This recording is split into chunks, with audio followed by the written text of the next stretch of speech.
Maraming salamat pong muli sa araw na to, Panginoon, at alam po namin, Panginoon, na may gagawin ka pa po. Maraming salamat sa pagmamahal mo sa ngalan ni Kristo Jesus. Amen.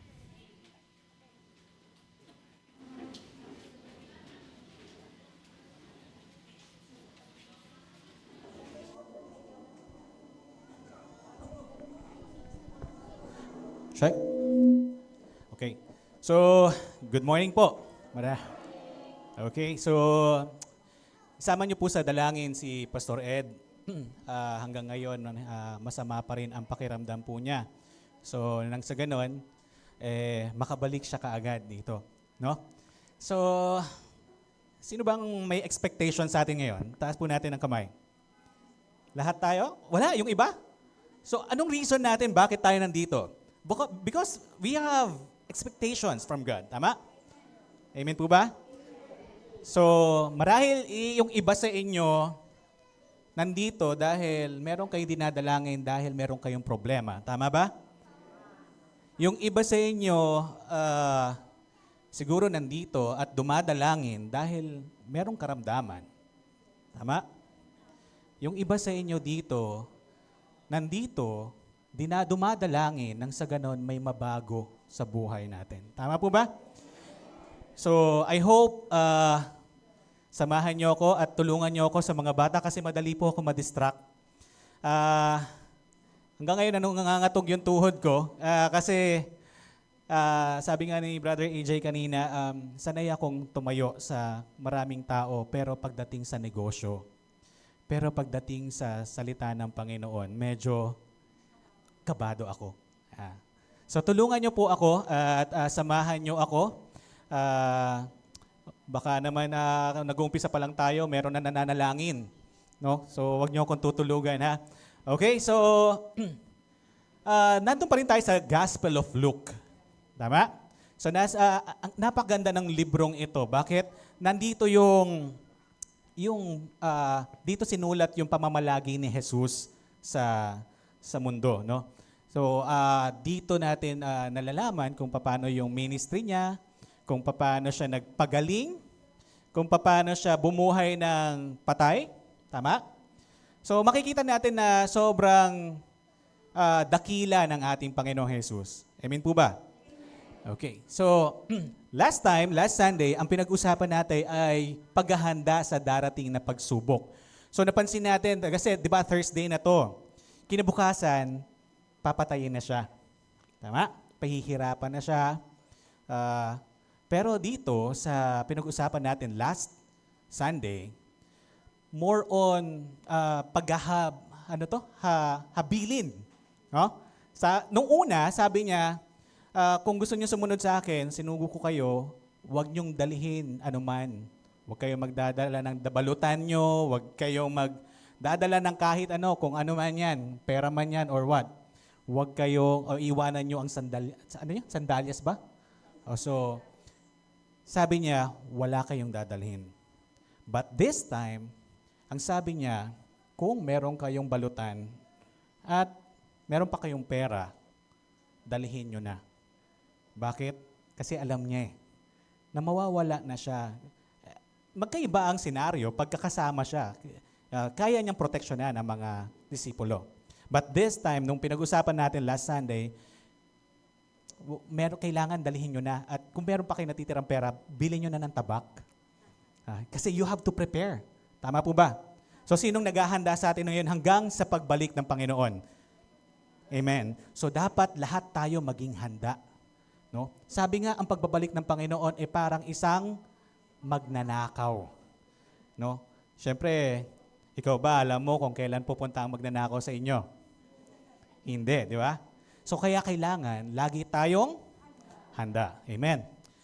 So ngayon, nakita natin ang karakteristik ng Ama, ng Anak at ng Espiritu. Ang Ama, syempre, from the very beginning, alam na niya. Tama? Yung future, yung storya ng buhay mo, alam niya. Alam niya kung ano yung tinatago natin. Tama?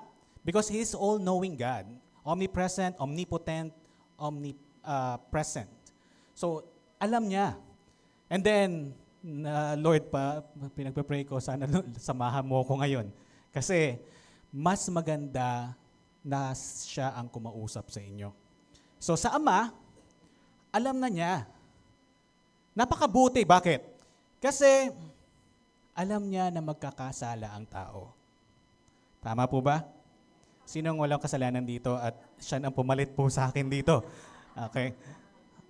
Okay, so lahat tayo nagkasala. Aminado po ba tayo doon? Lahat tayo nagkasala.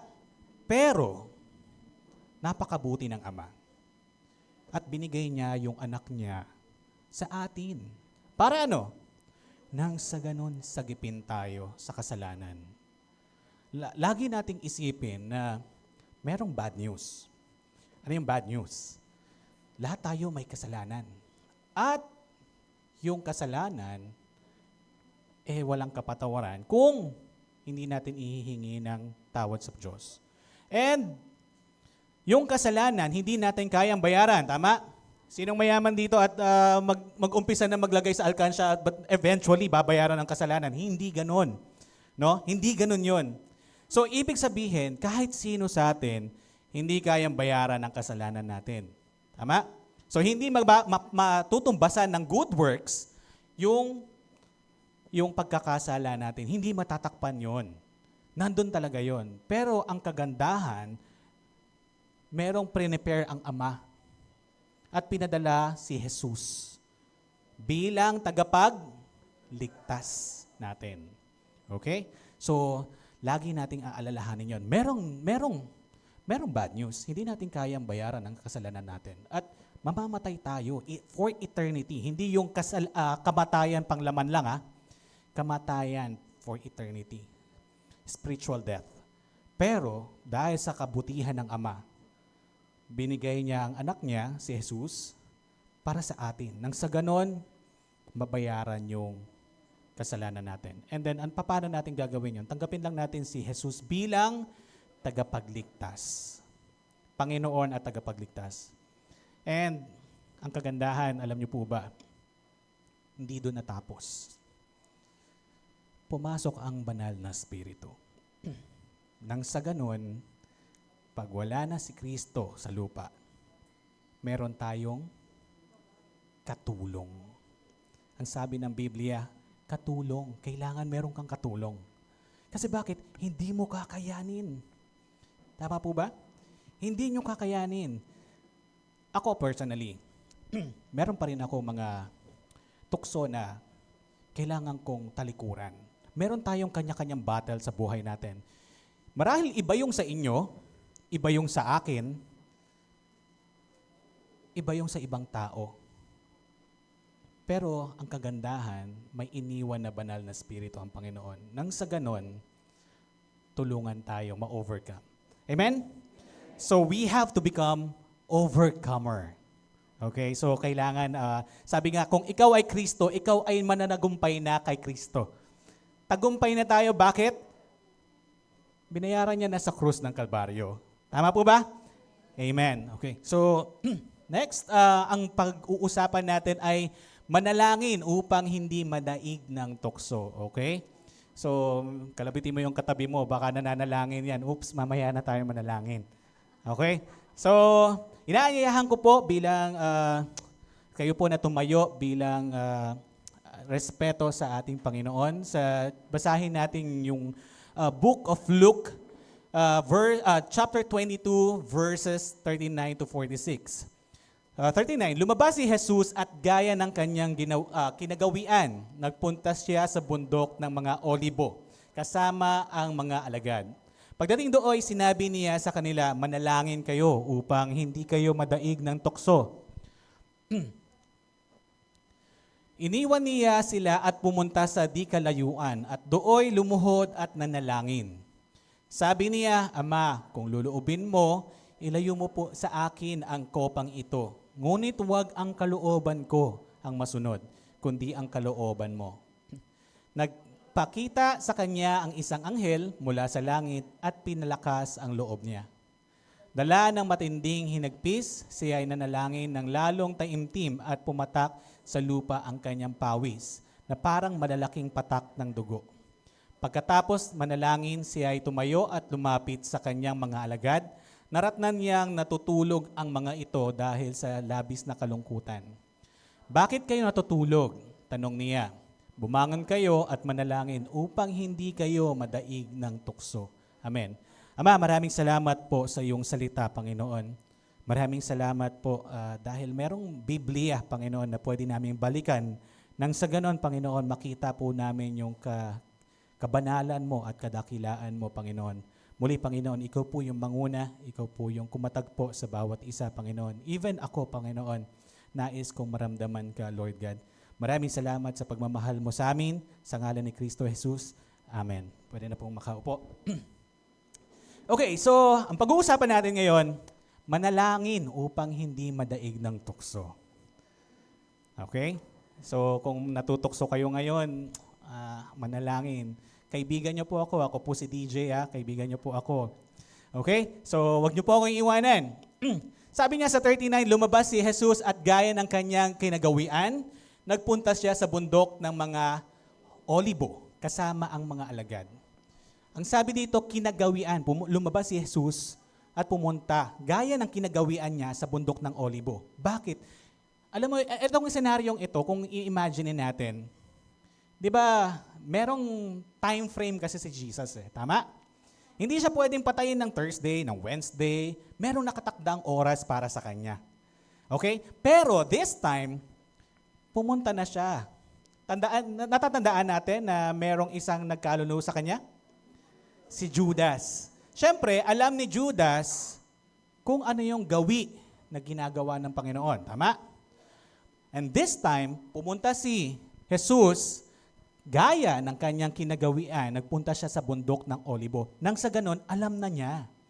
Alam niya na kung ano yung nais ni Judas. Tama? Alam niya na kung anong gagawin ni Judas. But this time, I think, sabi ng Panginoon, eto na yung time. Kaya nga, di ba, last Sunday, pinag-uusapan natin, puro tawag dito? Reminder na sa kanila, puro tagubilin na. Yan. So, this time, alam na niya na mayroong magkakanuno sa kanya at alam niya kung saan dapat. Tama? So, ito yung para lang magkaroon kayo ng picture, ito yung bundok ng Olibo. Yan, medyo masukal siya. So para nang sa ganun makita natin. Ngayon, meron tayong 4 na pag-uusapan. Ang una doon ay asahan. Asahan natin na doon sa bundok ng Olibo, doon mangyayari yung trouble. At doon sa buhay natin, asahan nyo na merong problema. Tama? Asahan nyo na merong hinagpis. Asahan nyo na merong luha. Hindi lahat masaya. Tama po ba? Hindi lahat maayos. So, sa negosyo, importante na medyo fino-forecast mo na o fino-foresee mo na yung future. Okay, alam ko, lean season to. Tama? So, importante yan Asahan nyo na merong bagyo sa buhay natin. Nang sa ganon, pagdating ng bagyo, handa tayo. Amen? So, ngayon, ang sabi dito, manalangin. Paano tayo magkakaroon ng tamang pag-iisip o strategiya kung alam natin na merong bagyo na darating sa atin kung hindi tayo nananalangin? Saan ba natin makukuha ang wisdom? Sa Panginoon. Two-way communication. If you want to talk with God, you pray. Amen? And then kung gusto nyo malaman ang sagot niya, read your Bible. Amen po ba? So, two-way communication. Okay? So, asahan po natin na merong hinagpis, merong problema, merong bagyo sa buhay natin. Okay? Sabi dito sa 40, pagdating doon, sinabi niya sa kanila, manalangin kayo. Ay, yung pinag-uusapan natin, manalangin kayo upang hindi kayo madaig ng tukso. No? Sa bawat, napansin nyo dito, kung iisipin natin, si Jesus ay Diyos. na nagkatawang tao. Tama? Nagkatawang tao siya, pero Diyos pa rin siya. Diyos siya, pero nandun pa rin yung pain, hinagpis, at lungkot na pwede niyang maramdaman. Bakit? Nasa katawang tao siya eh. Okay? Nagkakaintindihan tayo ha? Diyos siya, pero dahil sa nagkatawang tao siya, nararamdaman niya yung sakit, yung lungkot. Okay? So, ngayon, imagine ninyo, ilang oras na lang dadakpin na siya. Tama? Ilang oras na lang. Alam niya yung mangyayari sa kanya. Alam niya kung ano yung, ang tawag dito, yung mangyayaring trouble sa kanya doon. No? Kaya sabi niya, manalangin kayo. Tulungan niyo ako, samahan akong manalangin. Okay? So imagine niyo, di ba sinabi dito, sinama niya ang mga alagad niya, pero lumayo pa rin siya. Meron siyang siguro stone away, medyo malayo. Iniwan niya doon yung mga disipulo niya. Pero syempre may sumamang tatlo sa kanya. Sino yung close sa kanya? Si Peter, si James, at si John. Yan. So pero, halimbawa, banda ron, malayo pa, lagpas pa ng CR. Pero sumama yung tatlo, siguro dito na lang. At umalis pa rin siya. Nang sa ganon, makadalangin siya ng mataimtim. So, nandun yung mga ibang alagad, ibang disipulo, nandito yung tatlo, at lumayo pa siya ng konti. No? Para ma-picture lang natin. And then sabi sa Matthew chapter 26, verse 38, kaya't sinabi niya sa kanila, ako'y halos mamatay sa tindi ng kalungkutan. Maghintay kayo rito at samahan ninyo ako sa pagpupuyat. Ito yung pinag-uusapan natin. Ilagay natin yung sarili natin sa senaryo. Ang hirap pala na alam mo yung future. Alam mo yung pwede mangyari. Tama? Pag nakita mo ano yung hirap, ano yung sakit, ang hirap din pala, no? Ito yung nararamdaman niya. Ha? Kaya siya nananalangin. No? Ang sabi dito, pagnanasa ng laman, pagnanasa ng mata, pagmamalaki sa buhay. Kasi may tukso. Nandun yung pakiramdam bilang tao na ayaw niya, alam mo yun, ayaw niyang magkasala eh. Ha? Kasi meron talaga nakatakda na mangyari. At alam niya yon. Pero dahil sa alam niya na merong pain at yung hirap, medyo pumapasok siya sa ganito. Dapat yung kalooban ng Panginoon ang mangyari, hindi yung sa akin. Tama, lahat tayo dito. Actually, ito yung marahil sa inyo lahat dito. No? Ito yung tatlong tukso na meron sa atin. The lust of the flesh, lust of the eyes, and pride of life. Ikwento ko lang sa inyo yung sa Genesis. Kung paano dumating ang serpente, at alam niyo yung kwento? At dinaya si Eva. Di ba? Sabi ng serpente, totoo ba, Eva, na wala namang Eva ang pangalan dito, no? So, totoo ba, Eva, na hindi mo daw pwedeng kainin ito? Lahat, pwede mong kainin, pero maliban dito, hindi. Ang sabi ni Eva, oo, yun ang sabi ng Panginoon. Tama? Pero anong sabi ng serpente? Actually, hindi. Kung tutuusin, pag kinain mo itong bungang ito, magiging parang Diyos ka na alam mo yung mabuti at masama. Tama? Magiging katulad ka ng Diyos. So ngayon, nakot ang attention ni Eva. Okay? Pride of life. Pagmamalaki sa buhay. Bakit? Parang gusto ko maging katulad ako ng Diyos. Ha? Then, nakita ni Eva, yung bunga is pleasing to the eye, pagnanasa ng mata. Okay? So, kung meron kayong dinadanas ngayon na katulad nito, sabi nga nila, bakit ka pa lalakad sa gilid ng bangin?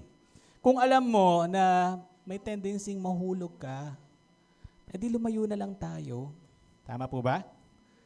Pero alam ko, hindi ganon kadali.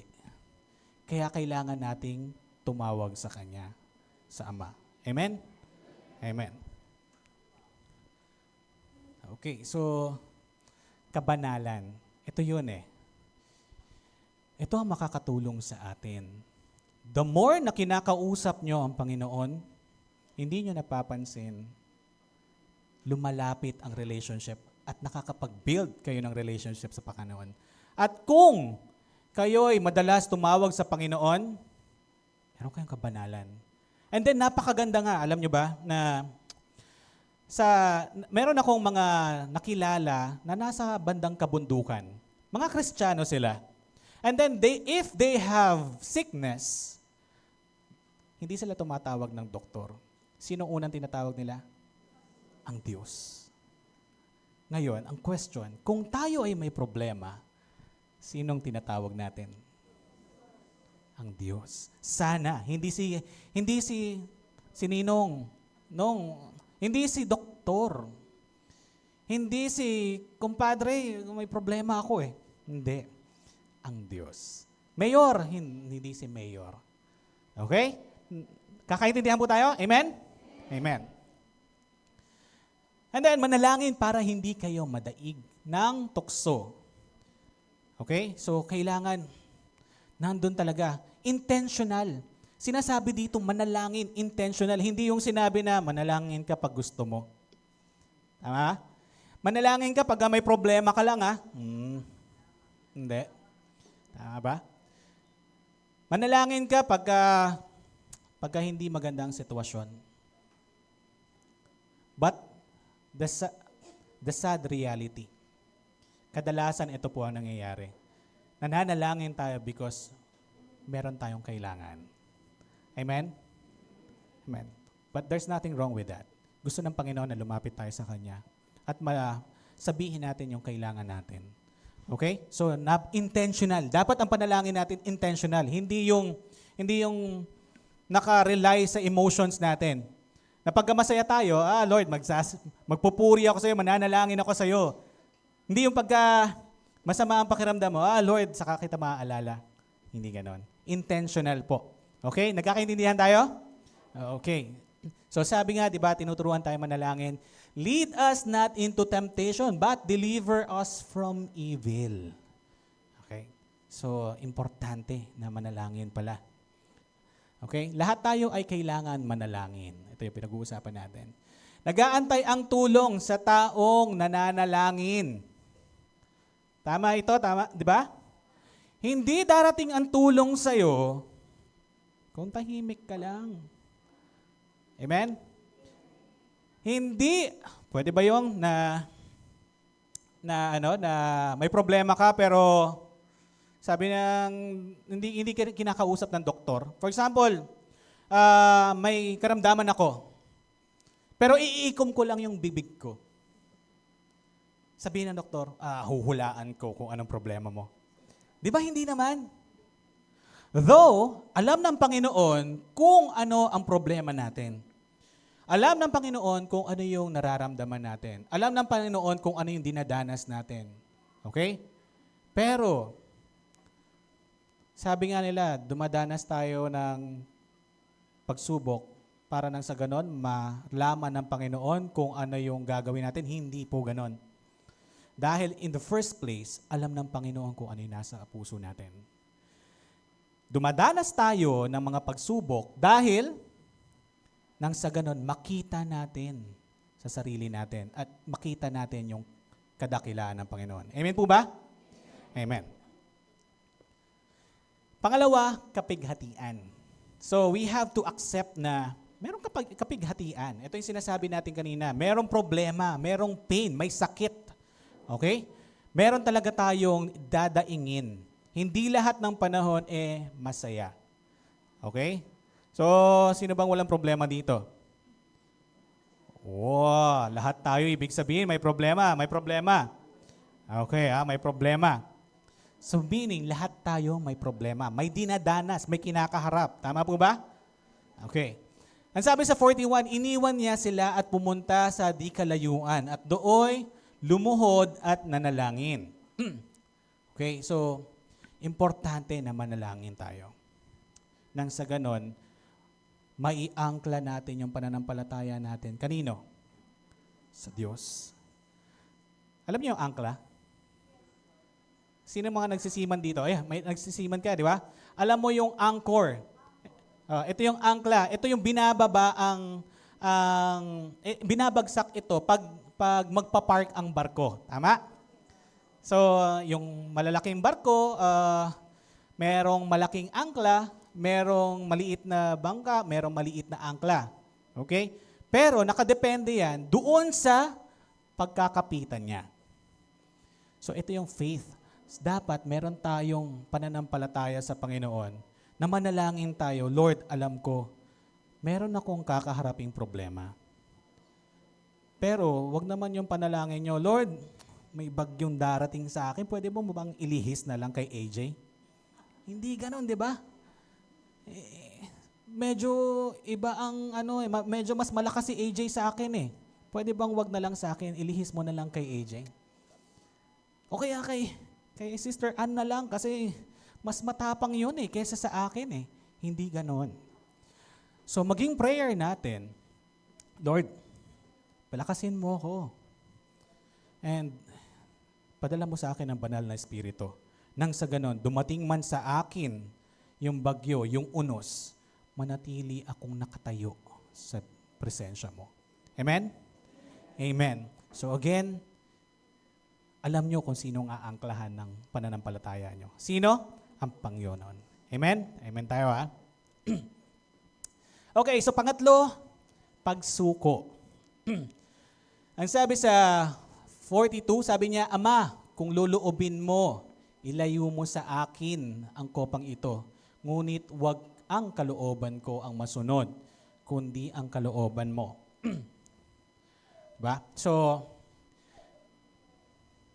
minsan, ang panalangin natin, gusto natin yung gusto natin. Pero darating ang panahon, ang panalangin natin sana ay, wag yung sa akin manaig. Wag yung kalooban ko ang masunod. Yung kalooban mo. Bakit? Dumating kayo sa sitwasyon na puro kayo, alam mo yun, di ba ang nature ng tao, pag may problema, gawa ka ng solusyon, baka mas maganda to, baka mas maganda yan, baka mas okay ito, baka mas okay yan. Di ba? Puro tayo. Tama? Pero ang end up, lagi tayo nagfa-fail. Tama po ba? Pag tayo ang nagsusolusyon, kadalasan sa problema natin, failure ang meron tayo. Tulad ko, iba sa inyo may nakakaalam ng problema ko. Nung nagdaang pandemic, na-bankrupt po ako sa negosyo. And then, millions ang pinag-uusapan natin. Dumating ako sa sitwasyon na hanap ako ng solusyon. Baka ito pwede to, baka ito pwede to. But lagi ako nagfa-fail. Pero dumating ako sa sitwasyon, Lord, hindi ko na kaya eh. Pwede ba ito na yung manibela ng buhay ko? Ikaw na mag-drive. Dalhin mo ako saan mo ako gustong dalhin.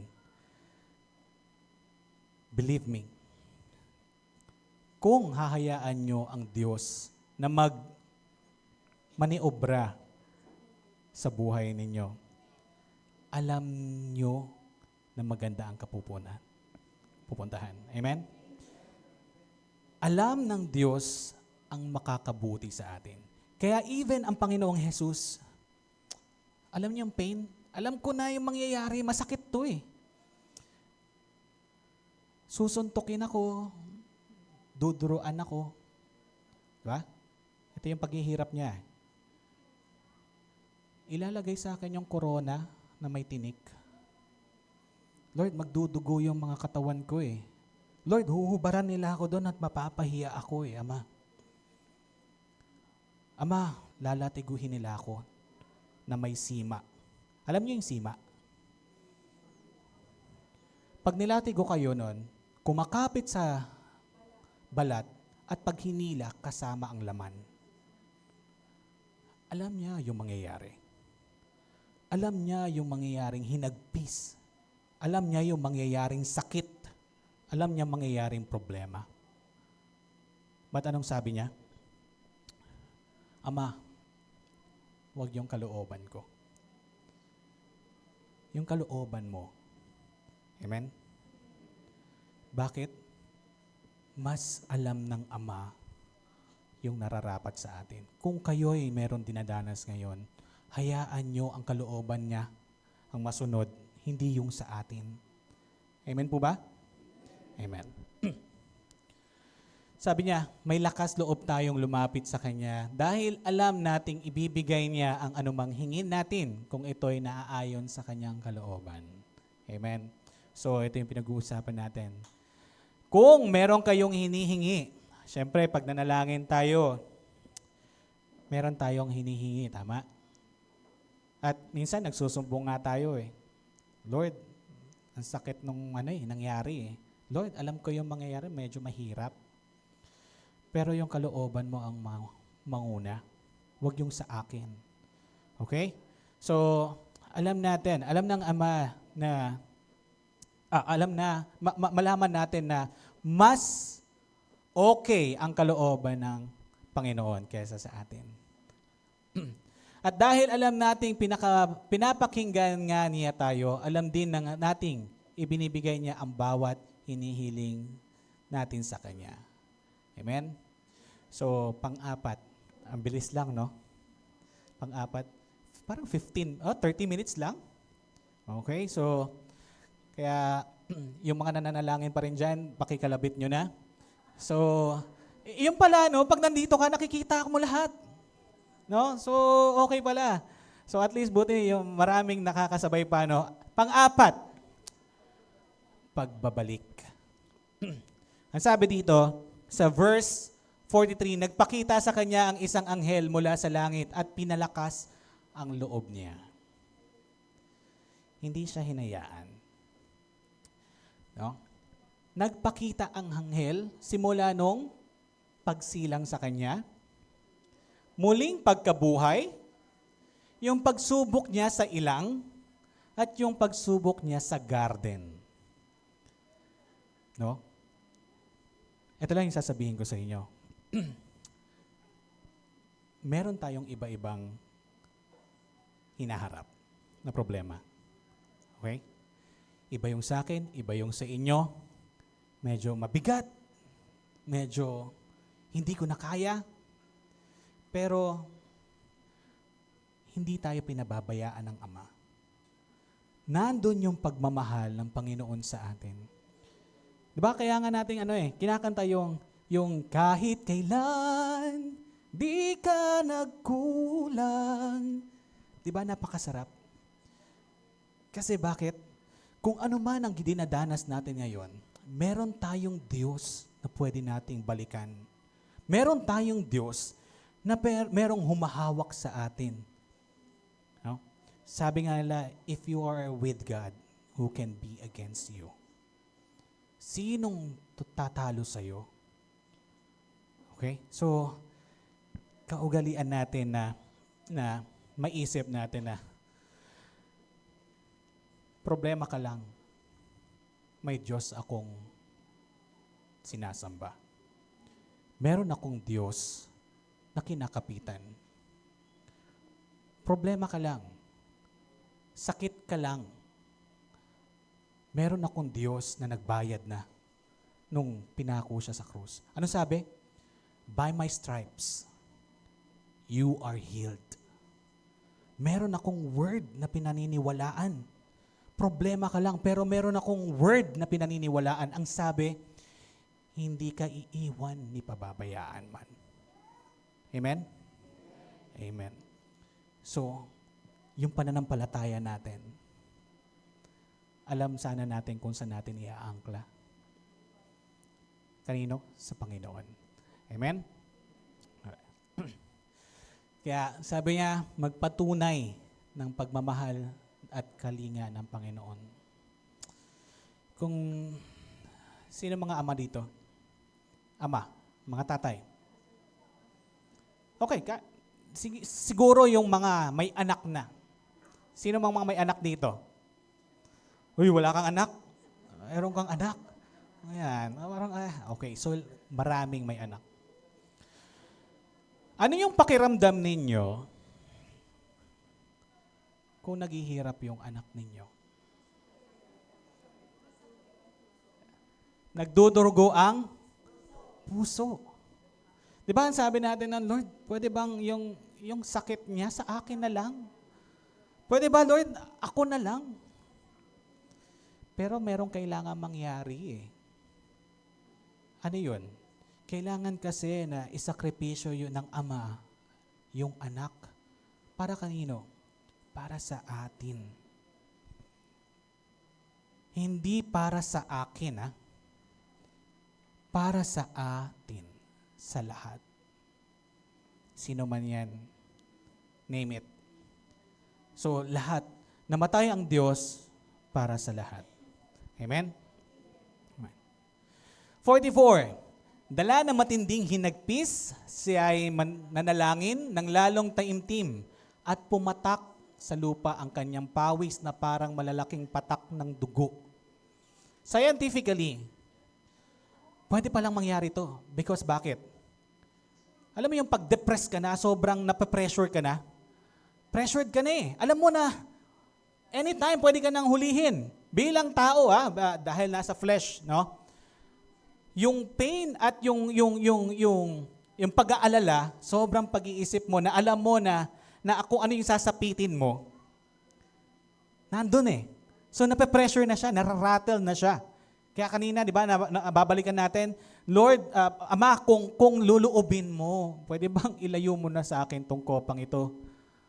Kasi yun eh, alam niya yung sakit, yung suntok, yung dura, at yung paglalatigo sa kanya.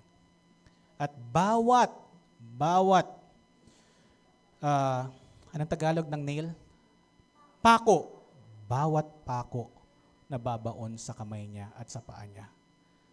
Alam na niya kung ano yung mangyayari. Kaya, kung titignan nyo, at pumapatak sa lupa ang kanyang pawis na parang malalaking patak ng dugo. Matinding hinagpis. Pagkatapos manalangin, siya ay tumayo at lumapit sa kanyang mga alagad. Naratnan niya, natutulog ang mga ito dahil sa labis na kalungkutan. Diba pagka-depress ang tao, alam mo yun, parang wala kang gustong gawin. Tulog ka na lang. Tama? So ako naranasan ko to. Dumating ako sa punto na ayokong kumilos. Ayokong lumabas ng bahay. No? So, ni maligo nga ayaw ko eh. Yeah? Kasi bakit? Tinding lungkot, depression. Pero ang sabi ni Jesus, bakit kayo natutulog? Tanong niya. Bumangon kayo at manalangin upang hindi kayo madaig ng tukso. Intentional. Bumangon tayo. Okay? Alam ko na merong problema, pero hindi tayo pwede mag-dwell doon sa problema. Tama? Kailangan natin kumilos. Kailangan natin bumangon at manalangin. Nang sa ganun, malaman natin kung ano yung gusto ng Ama, kung ano yung gustong sabihin ng Panginoon sa atin, kung paano natin malalaman, solusyonan ang problema. Kasi bakit? Kung ngayon, meron kayong problema at hindi kayo nananalangin, I don't think na meron kayong ang tawag dito, karunungan na manggagaling sa Kanya. Kasi bakit? Kung kayo lang, walang panalangin, malamang sa malamang, sarili nyo na naman ang nauuna. Tama po ba? So ngayon, importante ang panalangin. Okay? So ganun pala, Brother DJ, ganun pala ka-importante ang panalangin. Kailangan natin humingi ng guidance sa Panginoon. Amen? Amen. So, lagi nating iisipin, manalangin upang hindi madaig ng tukso. Number 1, asahan nyo na merong problema. Merong unos na tinatawag. May kapighatian. Bakit? Alam na talaga ng Bible, alam na naman Panginoon na ito talaga ang meron. In reality, meron talagang ganito. Problema, kapighatian. Pero, ang sabi dito, isuko mo. Isuko mo sa Panginoon. Ha? Kung ikaw ay malaki ang pinagkakautangan mo, meron kang Diyos na may nagmamay-ari ng lahat. Amen? Kung nag-iisa ka ngayon at sa tingin mo walang nagmamahal sa iyo, merong Diyos na nagmamahal sa iyo. Amen? Kung sa tingin mo nag-iisa ka ngayon at walang kumakalinga sa iyo, merong Ama na nagko-comfort sa iyo. Okay. Amen? So sabi ng iba, ang hirap naman, nag-isa lang ako. No? Pero wag nating kakalimutan na may Diyos na handang mag-comfort sa iyo. Pero ang sabi dito, manalangin ka. Tumawag ka. Kasi bakit? Yung tulong, naghihintay lang kung hihingi ka ng tulong. Amen? Amen. Okay. So, ito ang and then pagbabalik. Pagbabalik. No? Hindi niya hinayaan na ganun na lang. Pinadala pa rin niya ang banal na Espiritu para may tumulong sa atin. Amen po ba? So, lalabas tayo ng kwartong ito na hindi na lulugo-lugo. Lalabas tayo ng simbahan na hindi na tayo nangangamba. Remember, number one source of sickness, stress. No? Yung pala, doon pa lang, noon pa pala, meron na talagang stress. No? Pero meron palang solusyon. Ano yun? Lumapit tayo sa Kanya. Amen? Amen. So, manalangin upang hindi madaig ng tukso. Tayo po ay manalangin. Naanyayahan ko po na tumayo tayo lahat.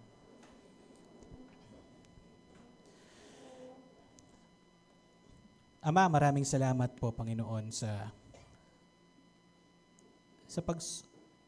pagsasakripisyo mo sa amin, Panginoon. Maraming salamat, Panginoon, dahil alam po namin, Panginoon, na hindi po kami karapat-dapat. Pero pinili mo po kami, Panginoon, na para bayaran ang kasalanan po namin, Panginoon. Lord, ikaw po yung hari na nagpakumbaba, Panginoon. Ikaw po yung kataas-taasan na ibinaba ang sarili para sa amin. Tumanggap ng hirap na dapat kami po yung tumatanggap, Panginoon. Ikaw po yung sumalo ng suntok. Ikaw po yung sumalo ng mga pangungutya, pagdudura, Panginoon. Ikaw po yung kinoronahan ng tinik, Panginoon, at hinubaran sa maraming tao. Kami po dapat yung Panginoon, pero inako mo. Inako mo, Panginoon, yung dapat na kami ang pagbibigyan po nito, Panginoon. Muli, Panginoon, nagpapasalamat kami dahil alam po namin, Panginoon, na hindi kami karapat-dapat. Galing po kami sa basura, Panginoon. Mabaho po kami. Galing po kami sa putik, Panginoon, na hindi man lang sana pwedeng mabahiran ng dungis ang iyong damit, Panginoon. Pero kinuha mo kami. Ginamit mo po kami, Panginoon. Hinugasan mo po kami nang sa ganon, magamit mo po kami. At Lord, maraming salamat dahil nakikita ko, Panginoon, na marami kang binago dito sa mga anak mo, Panginoon. Lord, dalangin ko po, Panginoon, na patuloy mo kaming samahan.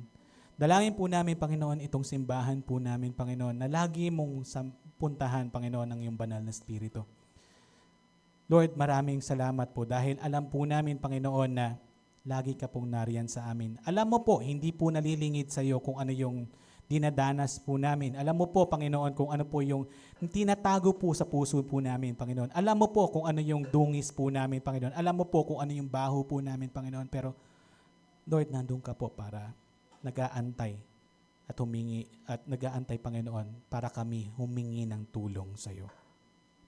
Lord, wag mo po kaming iwanan dahil hindi po namin kayang lumayo, Panginoon. Hindi po namin kayang pagtagumpayan ang mga suliranin namin sa buhay kung wala ka, Panginoon.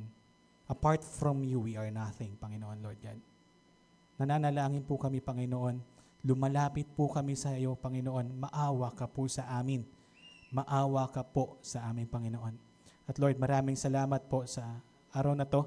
Maraming salamat po sa iyong pagmamahal. Maraming salamat po sa iyong salita. Ito po ang dinadalangin po namin sa pangalan ni Kristo Jesus. Amen.